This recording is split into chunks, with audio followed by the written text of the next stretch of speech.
यदु का वंश चला, वो तो बूढ़े हो गए पुरुरवा, उनका वंश चला ही नहीं। यदु के ही वंश में विकुच्छी हुए, विकुच्छी के पुरंजय, पुरंजय के वंश में अनैना, अनैना के पृथु, पृथु के विश्वरंदी, विश्वरंदी के बृहदस, इनके पूर्व पूर्व के अनु, अनु के चारुपद और चारुपद के पुत्र हुए दुष्यंत। ये वही दुष्यंत हैं जिनकी पत्नी शकुंतला थी, कहानी में सुना होगा। दुष्यंत के पुत्र हुए भरत, भरत के भजमान, भजमान के वंश में कुशाम्बु, कुशाम्बु के वंश में है हुए, और है के दो बेटे हुए। ध्यान से सुनना, एक तो हयात नाम का बेटा हुआ, एक सहस्त्रार्जुन हुआ। सहस्त्रार्जुन के 1000 भुजा थी, इतना बलवान था कि इसने रावण को 6 महीने तक अपनी घुड़साल में कैद करके रखा। इतना बलवान था, अपनी भुजाओं से गंगा की धारा रोक देता था, इतना बलवान। हयात जो इनका भाई था, हयात ने बंधुओं विवाह किया, उसके 60 बेटे हुए और 60 बेटों के 22 लाख संतान हुए। और वो इतने आताताई थे कि उन्होंने 22 लाख संतानों ने, उनके वंश में इतनी संतान हुई कि उनके वंशजों ने एक दिन अभिमानवश परशुराम जी के पिता श्री जमदग्नि को जाकर के प्रताड़ित करना शुरू कर दिया। और इतना प्रताड़ित किया, कहते हैं कि उनके मुख में विष्ठा डाल दी इन दुष्टों ने।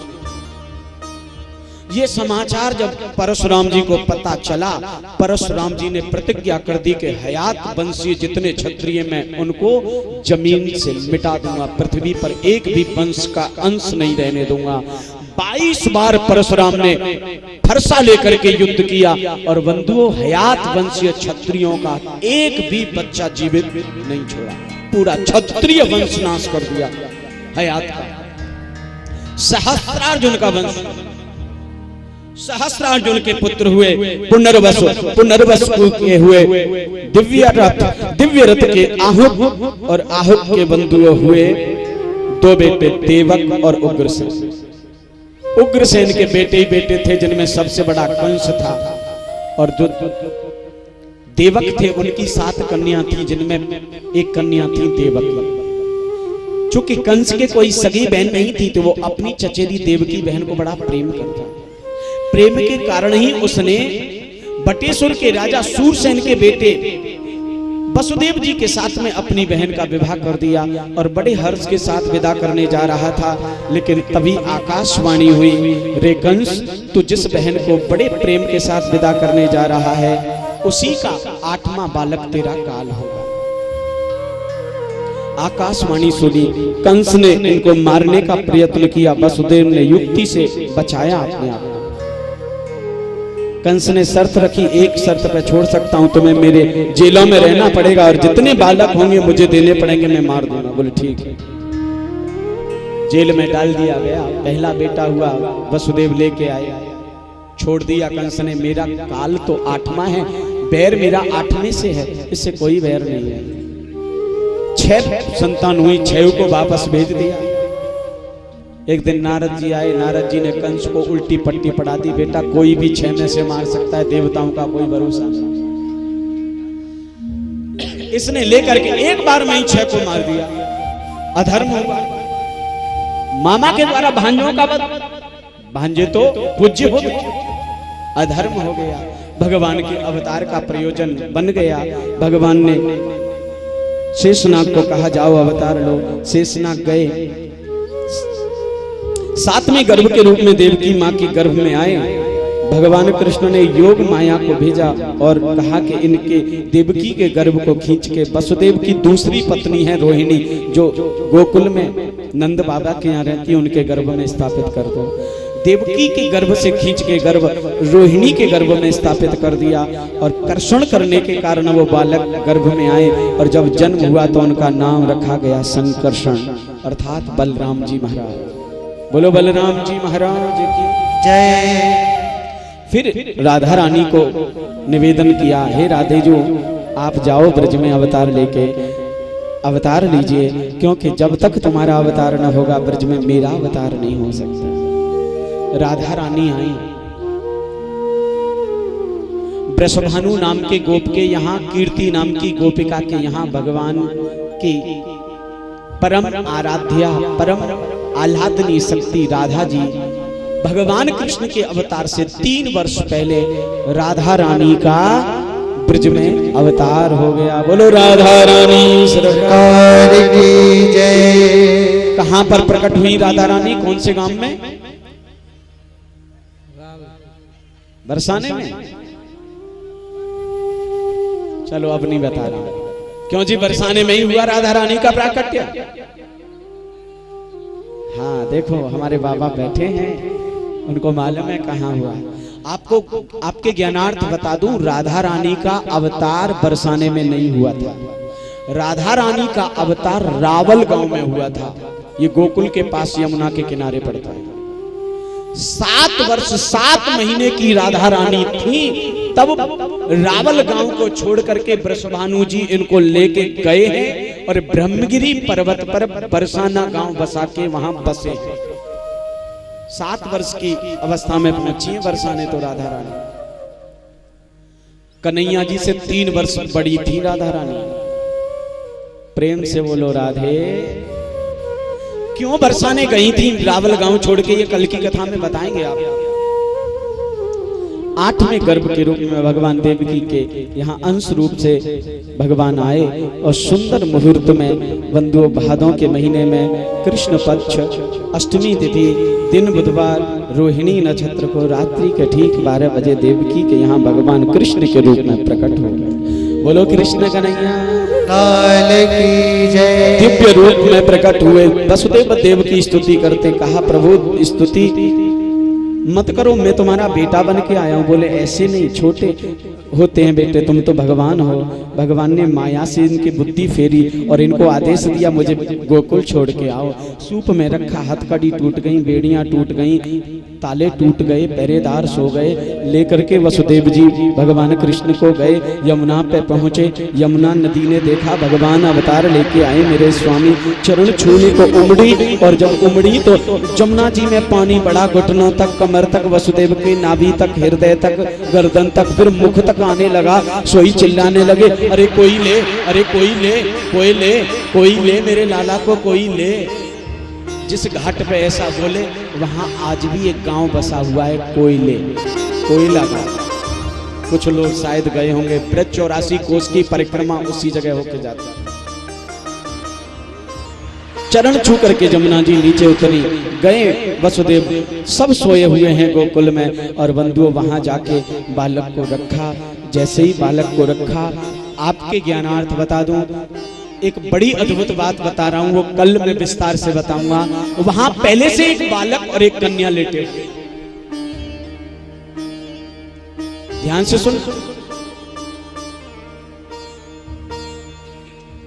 वहां पहले से एक बालक और बालिका लेटे हुए हैं। कथा आती है कि इस बालक को रखा, दोनों बालक एक हुए और कन्या को उठा करके भगवान को वहीं छोड़ के वसुदेव जी आ गए मथुरा में।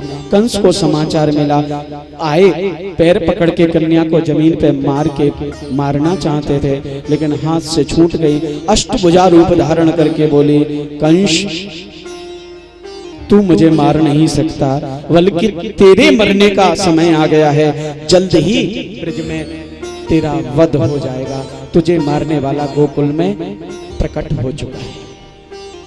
ये तो मथुरा की कथा। अब आइए गोकुल की कथा के।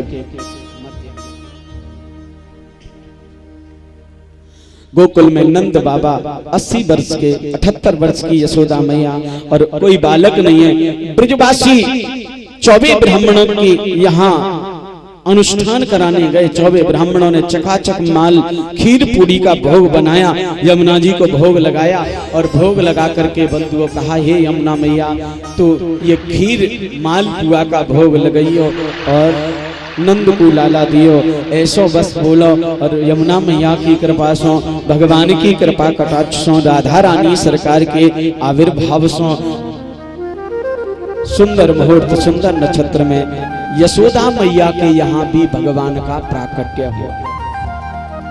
कौन से महीने में? प्रेम से बोलो। अब जरा कथा पे ध्यान दो। हाँ, कौन सा महीना था? अरे भादों का महीना, जय हो। भादों का महीना और घटा छाई चहुओर, मथुरा की जेलों में प्रकटे हैं नंद किशोर। भादों का महीना घटा छाई चहुओर, मथुरा की जेलों में प्रकटे हैं नंद किशोर। भादों का महीना छाई करो, मथुरा की जेलों में प्रकटे हैं नंद किशोर।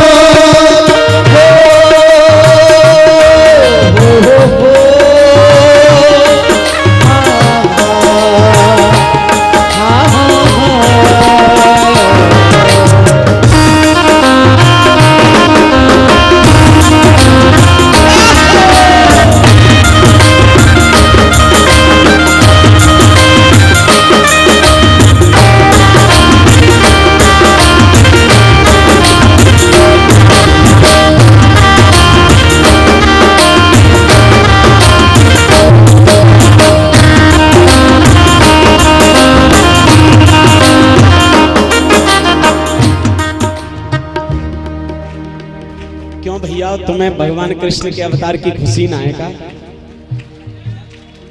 बेचारी ये तो ताली बजा रही हैं, तुम मर्द है कि ताली ना बजा रहे? क्या हो? नंद बाबा के यहाँ सुंदर मुहूर्त में कन्हैया का प्राकट्य हुआ। कल की कथा के बारे में सुन लें, फिर नंदोत्सव मना रहे हैं बस सीधा। कल भगवान कृष्ण की बाल लीलाओं की बड़ी मार्मिक कथा आएगी। पूतना उद्धार, सकटासुर उद्धार, तृणावर्त उद्धार, नामकरण लीला, माटी खाई लीला, माखन चोरी लीला, गौचारण लीला, कालिया नाग का नाथना, गोपी चीरहरण और गोवर्धन पूजा। कल गोवर्धन की पूजा होगी। चकाचक खीर पुआ बना के लाना और चकाचक गिरिराज जी के यहाँ परिक्रमा लग के पूजन होगा। दिव्य अन्नकूट आदि का यहाँ प्रसाद आएगा, तो ज्यादा से ज्यादा आए। कल से तो बस रसगुल्ला का जन्म प्राकट्य हो गया है, आनंद ही आनंद, रस ही रस बरसेगा। तो कल ज्यादा से ज्यादा आना। आइए नंदोत्सव में चलते हैं। नंद बाबा ने ब्रजवासियों को कहा, जाओ ब्रजवासियों, मेरे यहाँ लाला ने जन्म लिया, अवतार लिया है, जाओ सब ब्रजवासियों से कह दो नंद उत्सव मनाया जाएगा। आहा, सज धज के आ रहे हैं ब्रजवासी और एक दूसरे को कहते हुए आ रहे हैं। क्या कह रहे हैं? मैं बेदन में सुन आई। अब देखो, जिन्हें नाचनो हो केवल वो खड़े भइयों, बाकी सब खड़े मत हुइयों। अगर तुमको आनंद लेना है 15-20 मिनट आनंद आएगा, लेकिन बैठे रहना, वो ही खड़े हो जो नाचने वाले, बाकी लोग खड़े मत होना। जब मैं कहूं तब खड़े होना, ठीक है ना? देखो, अगर तुम खड़े हो गए तो आनंद नहीं आएगा, व्यवस्था भंग हो जाएगी। सबसे हाथ जोड़ के निवेदन है, बैठे बैठे आनंद लीजिए ताकि सबको आनंद का अनुभव हो सके। ये हो, मैं बेदन में सुन आई और पुरानन में सुन आई। नाचने वाले खड़े हैं जाए बस। यशोदा जायो ललना में बेदन में सुन आई, यशोदा जायो ललना में बेदन में सुन आई।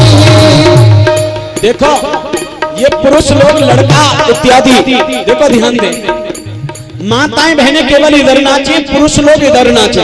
पुरुष महिलाओं में नहीं जाए, महिला पुरुषों में नहीं जाए। थोड़ी व्यवस्थाओं को बना के रखे, जगह बना के रखे। नाचने वाले खड़े हों, बाकी सब भैया नाचने वाले खड़े हैं, जाओ शर्मा मत, नाचो चकाचक। यशोदा जायो ललना में बेदन सुन आई, यशोदा जायो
अरे मैंने तुमसे कई खड़े मत हुई हो, दो दो झांकी आ रही है। यशोदा मैया के यहाँ की भी झांकी है और वसुदेव जी के यहाँ की भी झांकी है। सब बैठ जाओ, बैठ जाओ। लाला की आंखें में गुलाल भर जाएगा भाई, गुलाल मत फेंकियो, पहले महाराज जी पे क्या लाओ। अरे देखो, यशोदा मैया के कन्हैया भी पधारे हैं और वसुदेव जी के भी भगवान कन्हैया रूप में पधारे। दो दो स्वरूप हैं तुम्हारे यहाँ। दोनों ही कन्हैया आ जाएं, जो दो जगह अवतार हुआ, दोनों ही कन्हैया ब्यास जी ऊपर गद्दी पे आए, कैसेट बन रही है, उसके बाद में धूमधाम से नंदोत्सव मनाएंगे, ऊपर आ जाएं, कथा में व्यवधान न करें, फिर आनंद से खूब माल लुटाया जाएगा। दोनों ही कन्हैया ऊपर आशीर्वाद। बोलो कृष्ण कन्हैया लाल की।